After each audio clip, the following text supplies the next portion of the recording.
Hi there, I'm Dean Heskin, President and CEO of Swiss America, and you are tuned in to our podcast, The Secret War on Cash. I have with me Chris Agelastos, my co-host, where we take a in-depth look at some of the things that are taking place and shaping our financial markets and our economy. This one actually I found to be a very interesting article just because of some of the had an interesting twist on it and something I personally had not really thought about or considered before. So I'm going to just jump right in here, Chris. We have Yeah. Oracle layoffs 2026, 30,000 jobs cut.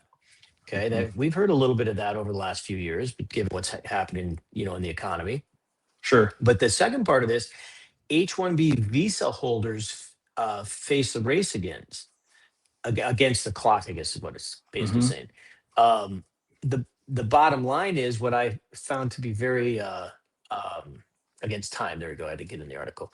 Interesting about this is that of those 30,000 that were cut, 12,000 of those were H-1B visa holders, like I think they from India, and that's very interesting because you have these employees who knows how long or how tenured they were with Oracle, and now because of what's happening, with this with people with these H-1B visas, they're scrambling because they could be forced out of the country. Yeah. And go I'm ahead. sorry. I was just going to say, yeah, they've only got 60 days, and that's that's what I didn't realize either. Is if you're here on a work visa, you've got 60 days to find new employment, or you're going to be forced to leave the country. And there are a few small exceptions, but for most people, that clock starts ticking, and you've got 2 months to find a new job. And what's challenging about that, maybe in an economy where there were a lot of jobs available, or in an industry where there were a lot of jobs available, these people are working in an industry where AI is taking a lot of their jobs. And unfortunately, I think this is just the beginning of major layoffs in multiple industries, but especially in the tech industry, where AI can be used so prevalently. I mean, they're saying here that the bottom line is teams can be a lot more effective and smaller by using AI, and they're not having to outsource to other countries, or bring in more personal staff to work in the office. And so it's going to be bad for U.S. workers too. But obviously, if you're going to lose your job and lose your home in the next 60 days, that's a lot worse. So it's hitting the foreigners worse, but it's still going to hit U.S. Citizens pretty hard as well. And just the way they did this too. I mean, there's probably no great way to lay somebody off, but sending them an email at 6 a.m., 30,000 people, and just locking them immediately out of their systems, Yeah, it said like the email is, did say like today's your last day. yeah, that's it. Effective immediately. Yeah. They were shut off and locked out of their systems. Which, just, hey, at And the end of that's, the day, that's not it's cool. You yeah, know? well, it's funny you say that because like, and I would agree with you. Any layoff is unfortunate for Yeah, all the reasons, but these are layoffs. They're not like terminations, where yeah, meaning like to do it so abruptly rather than it being like by week's end or something to that effect. yeah, It does seem a little, I don't know if the right word would be sterile, but it just one of those things that it just seems like a very weird or strange way to do what they're doing. And even okay, let's give Oracle the benefit of the doubt. Even if they had to, for whatever reason, make it something that was effective immediately, put some verbiage in there that says that, unfortunately, just given our circumstance, this is taking place effective immediately. We wish something to that effect. It seemed like it was just yeah, done in a very impersonal and yeah. I don't know, we'll Cold. say unkind or cold way. Yeah. Yeah, And so, and that's the thing, 60 days, you're talking about kids being in school, like, and that's yeah, the US workers. It's unfortunate for them, and this is not probably not the best market to have to be going out looking for another job. Hmm. but you at least have, the ability to keep your kids in school and try and figure out some kind of even if you take a lesser, more remedial job in the near term, you have some Yeah. options. When you have 60 days to be out of the country, Yep. that's a pretty steep deadline. So Yeah. They're being just an evicted essentially just from the yeah. country. Yeah.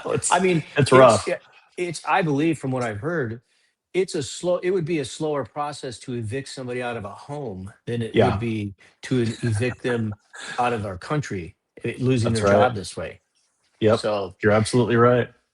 well, okay, so back in another article here on the job front, they're Hmm. saying this is out of Zero Hedge. A new warning sign: one in four workers have cut their 401k contribution rate. Okay. Yep. Now, we already know for years we've been hearing about how the savings rate in the United States has already been on the decline for a while. And now another uh, unfortunate circumstance of our economy is now you've got, on top of an already slow savings rate in the country, this is a reason that's causing it to slow down even more so. Okay. Yep. And the reason this is happening, they talk about here how Alliance Life, they did a survey, and half of Americans feel more stressed now versus a year ago. And Hmm. part of with that stress, they're saying that loan use for living is up 20% since the year 2022. Yep. So, again, it's just when you start looking at, and then you look at our stock market, it reflecting what the reality of the everyday worker and corporation is experiencing right now. And I still maintain no. You've got a few stocks that are pumping the averages, and all the talking heads want to talk about how good the market's, how well the market's doing, and how good it is centered around these few companies, when the real story behind the scenes is it's not even close to as rosy a picture as they're trying to paint. Well, yeah, that's why I think it would be no surprise, well, to me and I'm sure to many others, if we saw a major correction in the stock market, because just in the few points that this article points out, one out of four workers are cutting their 401k contributions. Add to that that participation is slipping. So there's the workers that aren't even starting to contribute to their 401ks because they already know they can't afford it. So add those people to that 25%. Then when you take the fact that people are then borrowing against their 401ks, that's the third step. Taking loans out just to pay their regular bills, just to cover their living expenses. So when you add up all three of those factors, and obviously, even um, the inflation and the energy cost increases that we're seeing, due to the war and other variables right now, and add that into the mix. And our stock market has seen maybe a minor correction, over the last few months since the Iran war started. There's a lot more room for numbers to move down, and I think that's why we've seen major hedge funds and even those like Warren Buffett, hoarding cash. I think they're waiting for this drop. Now they may not know if it's going to happen in the next 2 weeks or in the next 2 months, but I think there's a good chance we're going to see some big drops soon, and hopefully it drops and stays there and doesn't continue to collapse, because that's the real problem with any financial crisis like this, is once the ball starts dropping and momentum builds, it can be harder and harder to stop it, and how low it goes, we really don't know until we hit that bottom and bounce back up. That's right. And look, it's certainly not something we want to see, but by the same token, it's it just one of those things that it's not, when the reality is not matching what's being depicted.